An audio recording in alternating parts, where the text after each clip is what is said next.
High, কেমন আছো? কে তুমি? চিনতে পারলাম না তো।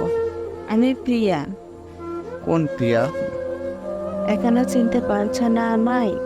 আমি সেই জেদি প্রিয়া। ও, তুমি?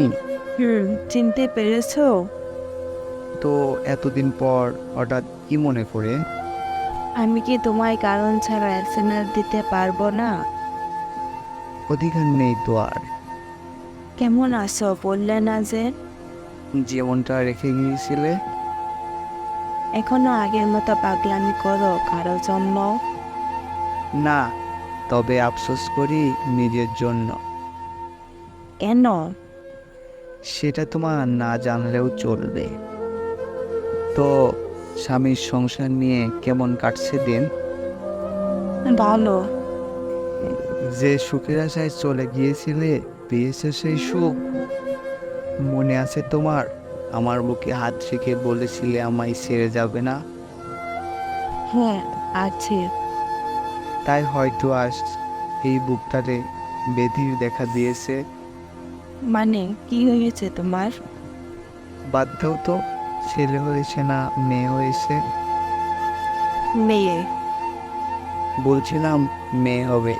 আরে, এটা নিয়ে কত ঝগড়া করতে তুমি। তুমি থামবে? হুম, আর কয়েকটা দিন একেবারেই থেমে যাব। এমন করে বলছো কেন? বাদ দাও তো। আজকে আমার সব আছে, শুধু সুখ নেই, যেটা এখনো তোমার কাছে পড়ে আছে। এগুলো পড়লে এখন আর কোনো লাভ নেই। সব সময় ভালো থাকো এই কামনাই করি। তুমি ভালো নেই আমি জানি, একটু ভালো মতো কথা বলো না আমার সাথে। আমি একজনকে ভালোবাসছিলাম, চাই না সেই ভালোবাসা পরকীয়া রূপ নিক। ভালো থেকো। মেয়েটাকে মাদ্রাসায় ভর্তি করিয়ে দিও, কেমন? ওই শুনো না। আল্লাহ হাফেজ। ওই, একটু কথা বলে যাও, শোনো না।